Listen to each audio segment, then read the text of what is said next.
Yeah, I got it. Thank you very much for handing over. I would like to introduce myself. My name is Helmut Müller. I'm an application specialist at CQG. I'm working out of the CQG Frankfurt office, so we have people around the globe here on this presentation, as it looks like. I'm working mainly home office since 6 or 7 years for CQG here in Frankfurt. Our main European office for CQG is, of course, in London, but we do have offices in all the major trading cities around the globe. CQG is in the business for about 40 years. I should share my screen, by the way. Started talking without sharing the screen. Sorry for that. I'll do that in a second. And I would like to give you a little bit of an overview today on my findings on the CQG product when I looked into the different steps here. First of all, we'll look into the China data and spreader hub, and I'm going to show a little bit of the speciality of the functionality of CQG. We will creating a spread between the Malaysia and the China palm oil. We will have a look into the different tools CQG offers, analyzing the spread.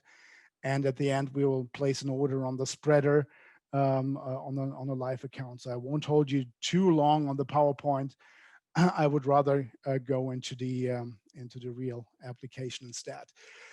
Just a little bit on the infrastructure, what makes the CQG spreader that special or that usable, especially for these markets and inter exchange spreads. So normal trade, if you follow my mouse here, you're a CQG trader. A normal trade would go from your machine via the internet or leased line. Doesn't make much of a difference. It would go all the way up to CQG Exchange Gateway. It will be risk cleared to make sure you're allowed to trade those markets. You have enough money on the account for margin, et cetera, et cetera. Then it will go to the exchange proximity gateway, and then we would execute the order at the exchange.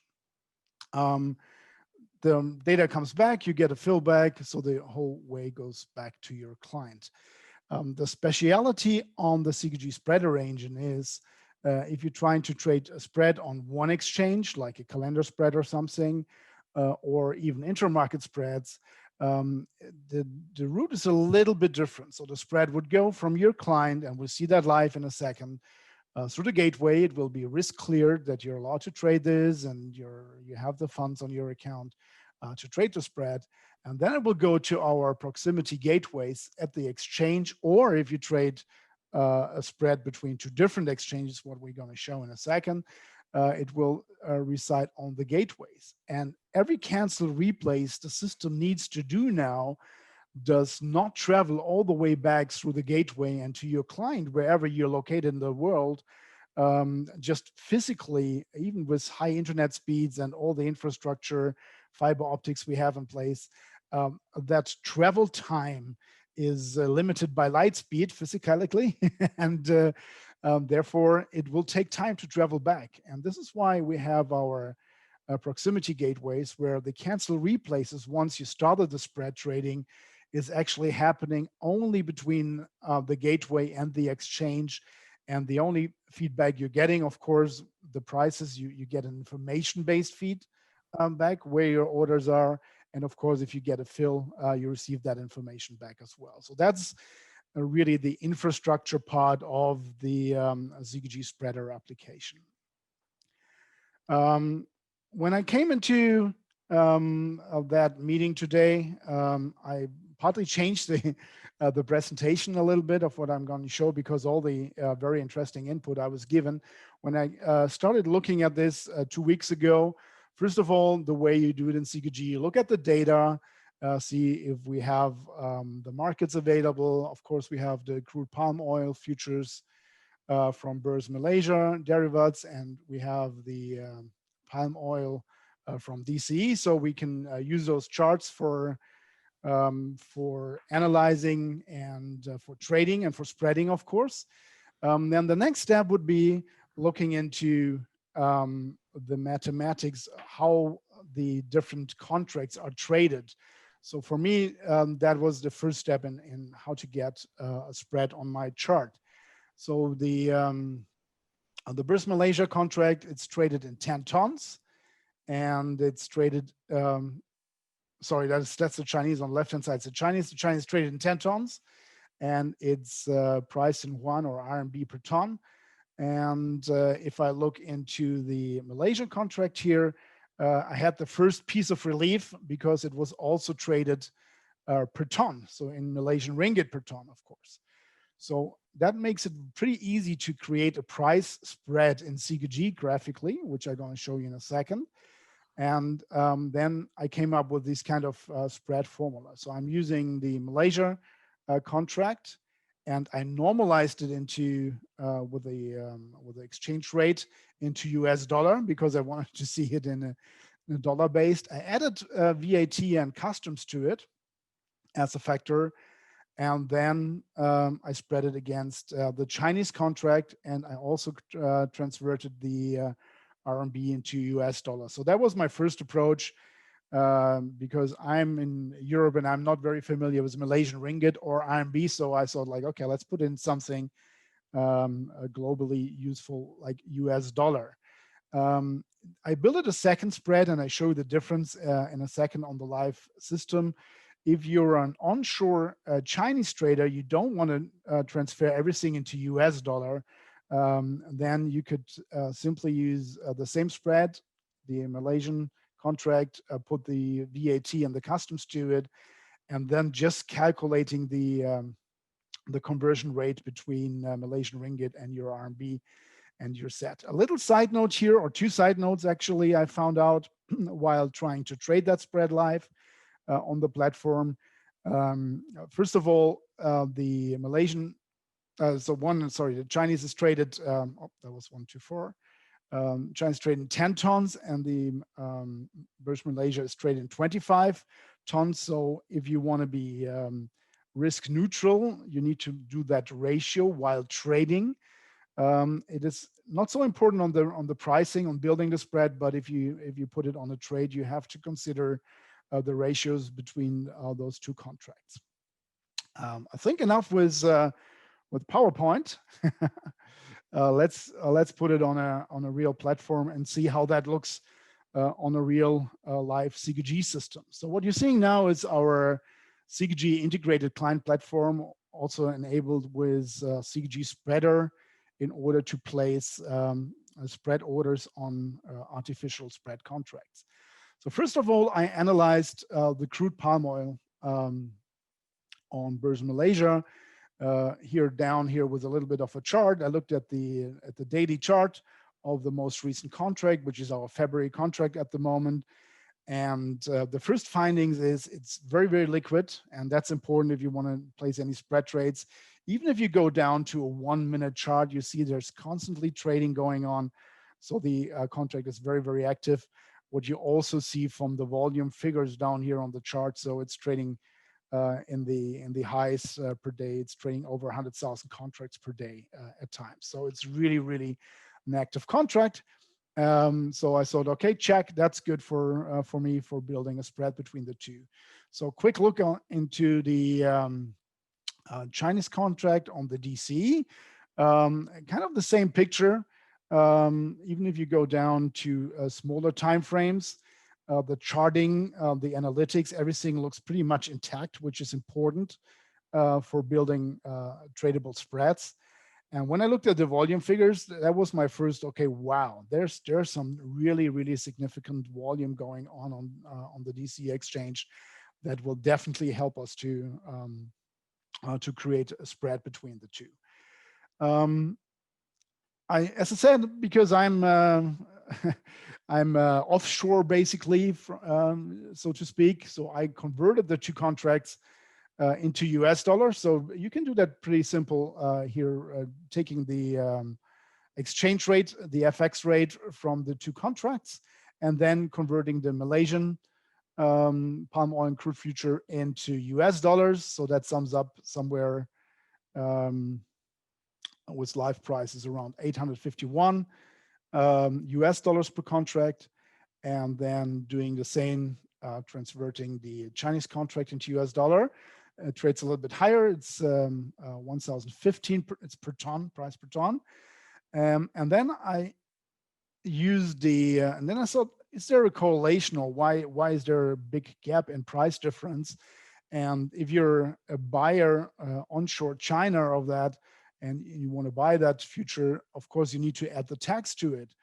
And then if you compare these two, the Chinese contract with the tax added and normalized contract of the Malaysian contract, you could see that it's going to be very, very close and very near. So we built that out into a spread formula inside CQG.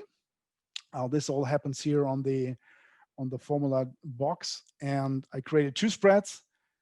First of all, this here, it's the MPO contract divided by 4.05. I just used fixed numbers so I have to put in like the conversion rate manually, put 9% VAT on it, put 9% import tax on it, and then minus the Chinese contract, and also with conversion rate 6.54, which is the FX rate. The little 2.5 here tells you that I'm trading this with a ratio of 2 contracts against 5 contracts. So this is the ratio between the two. So if I trade 10 lots, it's basically placing 20 lots on one and 50 lots on the other contract. And I created, as I mentioned, I created a second spread just with a simpler conversion rate between Malaysian ringgit and the Chinese RMB. So if you look at the spread now, just a mouse click here on the on that quote board gives me the spread between the two on the very long-term contract here. I can do that immediately, change that chart to a 60-minute chart to see how the spread has behaved over the last couple of hours. And I can, because the data is so rich we have on those spreads on both sides, we can even pull that down to a 1-minute chart and to have like side by side what's going on. If you click on another spread here, keeping everything else intact, so I have the same chart with my Bollinger Bands, with my artificial tick volume going here, that kind of stays the same, just the mathematics is a little bit different. This is now, instead of US dollars, the spread is now shown based on RMB. So trading the spread would be nice, but at this time of the day, we have a little bit of a problem because, as we can see here on the very top, the Chinese market is actually currently open. So we could trade on the DCE, but our crude palm oil future on Malaysia is just right now closed. And I figured out, trying to trade this over the time, that you have to look into the trading hours of both contracts, and there's only a very, very little overlap of a couple of hours between the two, where we actually intraday in and out could trade both sides. So on this time of the day, unfortunately, the little check mark tells us this one is closed, so I cannot place a live order on that spread. If I do so, the system will tell me. So if I'm placing a spread order now on the two, no, actually that's wrong. I wanted to place a spread order, which is this one. So if I want to place a spread order here somewhere, the system tells me that the order will be activated when the other trading session comes in automatically. So I can preset the trade. I can activate the order. Also, it's gonna not be activated until both markets are available, which will be the next session will be tomorrow morning. So this is something you really need to look out if you want to trade the spread between those two markets. Please be very careful with the opening hours of both exchanges, because just from the spread trading point of view, you cannot pull the spread or remove the spread if one of the two markets is closed. Of course, you can always go to lags and see the two individual contracts. And as you can see, I already had a spread traded a couple of days ago. So I'm long 5 when it was minus 28. So the spread price, I'm making $7,000 on the spread here. That means on the outright contracts, I'm long 10 here. and I'm short, is that right? Yeah, I'm short 25 here. So that's the ratio between the two I was telling about. But I could not pull the spread right now. I could only put trades on the open exchange. So that is something you absolutely need to consider if you trade those spreads, that you have many hours a day where you cannot access the whole spread. You could only access one leg. So if there's a big price change coming, or you see that your spread is running out of the area where you wanted to have it, that could be really, really dangerous for you. And you need to act on the open market and wait for the other market to open. In order to present how spreader generally works, I was looking while the presentation was going on, I was quickly looking at the China palm oil contract, looking at the volumes between the different markets. And I created a simple calendar spread between the first month, which is our Jan, and the February contract. So you can see here the different months and how they're priced. And it was PCS, that's palm oil calendar spread. I just created the spread between the two markets just to demonstrate how actually the spread trading works on the CQG platform. So I see the prices going on. I get an artificial bid and an offer, as it would just be a normal outright contract. And I will try to buy at minus 90 ticks this calendar spread by just placing an order from the DOM ladder, as it would be just a normal futures contract. So I click here, I move the order to the left, and I place a limit order joining the artificial bid. If I'm lucky, they have just closed. I got an error message. No, it's in. So I have the order sitting here on minus 90. And if I click here on lags, I can see what CQG is actually trying to do. I cannot see it right now. So let's do it again. What was the error message? Oh, okay. I think we're just out of time. I think the session has just closed on me. So we were too slow. The error message saying that the market has closed as well. So we're just a little bit over time. So it's 4:30, so 7 minutes ago it closed. But in a nutshell, to demonstrate what it would do technically, the spread trading works in a way. So you want to get your spread to a particular price. So I place an order at, let's say, minus 86. So by default, what the system is doing, it looks on both legs. It tries to determine which one is the most liquid leg and which one is the lesser liquid leg. And then usually it's placing the order at the least liquid leg, assuming that's easier to get a complete fill on the more liquid leg. If both legs are that liquid, like on the DCE, it would not be a huge problem. But on some markets where there's a really big difference between two legs, that setting here might play a real role into that. So I'm placing the order on the least liquid leg. That means on this case, I would place the order on the January leg based upon the price action I'm seeing on the February leg. So in order to buy it, I would need to buy Jan and sell February. So the system automatically calculates the spread price and places the order. Every time the available price changes on the leaning leg, we will do a cancel replace on the order I am placing. Once I get filled on the first leg, immediately the system would shoot the other order in, assuming on the more liquid leg, it would be easy to fill. That's the theory behind the spread rate. That works on one exchange, of course, like on classic calendar spreads, or if you have different contracts, like a silver spread between micro silver and normal silver contracts, things like that on one exchange. But the same principle also applies to our scenario we had here if you trade between the two exchanges. So basically we have our palm spread. We look at the different legs, and it will place an order on one leg, and based on the order, it would calculate the price of the leaning leg. in order to produce a price on the leg where I actually put the order in. A CQG spreader has a lot of security mechanisms built in. If we go in here into the formula and go to set up parameters, I need to pull that over. You can really customize the spread, how you want to trade it. Like as I mentioned, the ratio. So we have a 2:5 ratio on that particular spread.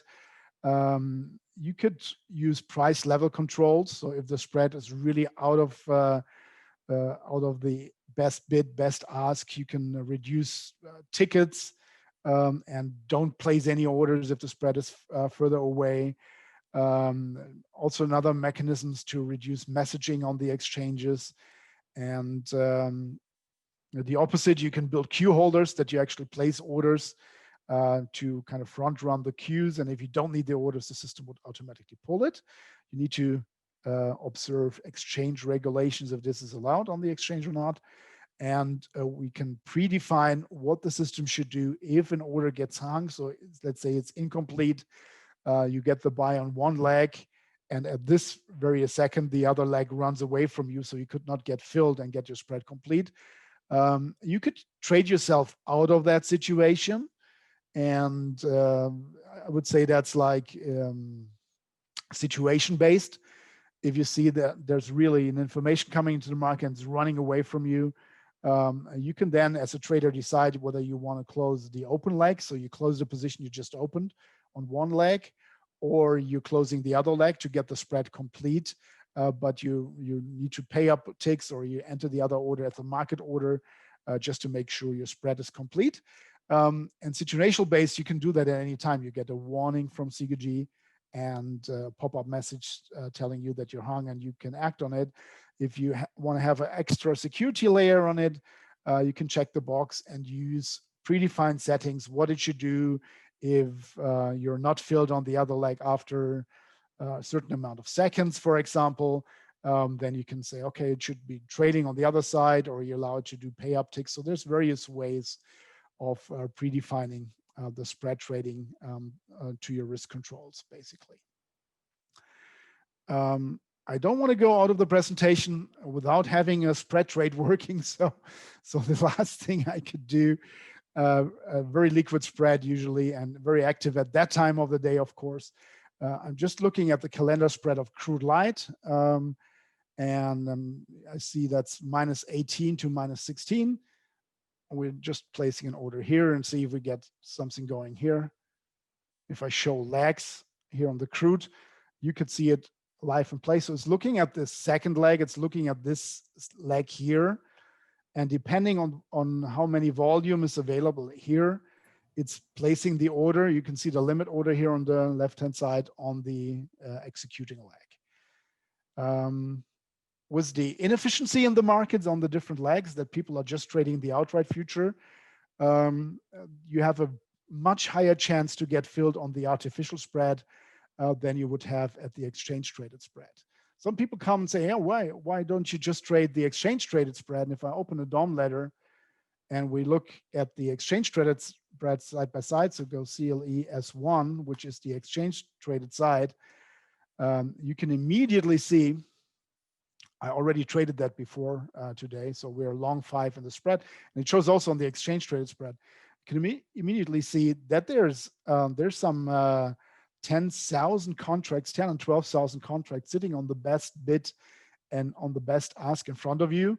So if you want to buy the spread for -18 here, there's 14,000 people who are trying to do the same thing. I can almost guarantee that you get it filled on the artificial spread using CQG spreader more likely and more often and more cleanly than waiting for the exchange traded spread till you get a fill on 18 here. So it's using the situational pricing on the different markets and then changing the order accordingly. If we don't get it for -18, I just move it up 1 tick to -17 just graphically. And to be fair, I do that with this spread as well. And as you can see, was -17, just a little bit between the artificial bid and ask, we are immediately filled on the artificial spread using CQG spreader. So now we're long 10 and we are still sitting in the queue, and there's 9,000 lots in front of us before we get filled on the exchange traded spread. So that's the idea of the infrastructure we put in place, in actually to give you the chance to trade your artificial spread, your different ARBs, and you can configure everything you want in CQG, all the different markets together, and trade it the way you want it. And we put the infrastructure in for you to do so. So that's about what I wanted to show today. I hope that is okay. And if you have any questions, then don't hesitate and put it in the question box, and I'm happy to answer in the Q&A session. So I will hand it over to Darren again. Wonderful. Thank you very much, Helmut. That's very important information you iterated there about making sure you know when these exchanges are open, because China's exchanges aren't open for like 22 hours a day like CME, for example, is. So it's always very important to know that you're not going to get caught out and locked out of unwinding a trade because the exchange is shut. Your presenter again? Yes, I've just reclaimed it back. I can do that. Fantastic. Okay. So what I'm going to do,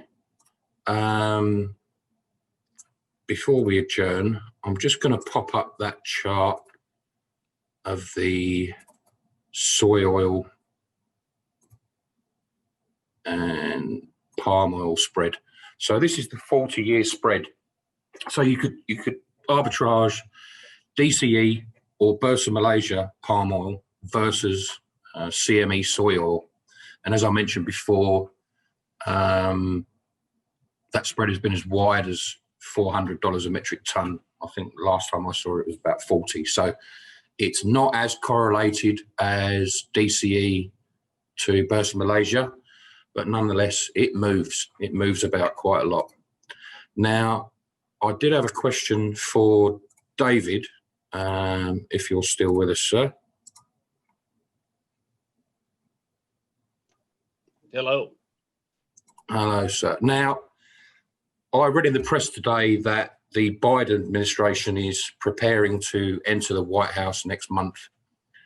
And they said they're going to deep clean it, change all the doorknobs or whatever. So after Donald and Melania have nicked all the light bulbs and ripped all the copper out of the walls and the Biden administration actually moves in, I guess the question I have for you is, who's going to be picking up the phone to Beijing? I know we spoke about the administration that Biden's putting in place last week. Janet Yellen's obviously in there as well, but who's going to be picking up the phone or flying to Beijing to talk to China? Well, can you hear me, Darren? Yes, sir. Well, I believe that maybe Biden himself will go there himself and maybe crawl in on his hands and knees.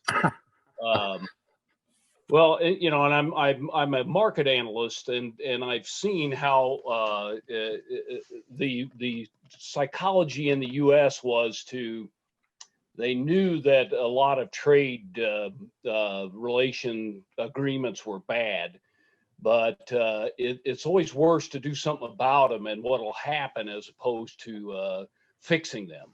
And so we're going to go to this America Last philosophy, and to go along and to not be conflicting, and also I believe just to go undo everything that was done before, whether it needs to be undone or not. And so especially in this environment where the economy's bad and what have you. So that may be a cynical view, but I mean, there's not a lot of logic that's present in U.S. Politics now. It's all about political scenarios, not necessarily economics. It'll be interesting to see when he actually gets on Air Force One and goes to China, assuming he's allowed in, because America's about to go into lockdown 3.0, just the same as the UK is this week, I believe. So. Well, I think his son will be there probably 12 hours after the inauguration. Fair enough. Fair enough. All right. Well, that's all the questions I've got. I'd like to thank everybody for attending today. So thank you to David, thank you to Vincent, and thank you to Helmet, and also Tanjian from DCE. I hope you all enjoyed this. It will be made available on our website, nanoir.net, and also on my LinkedIn page. So thank you all for listening, and stay safe and have a great week. Bye for now.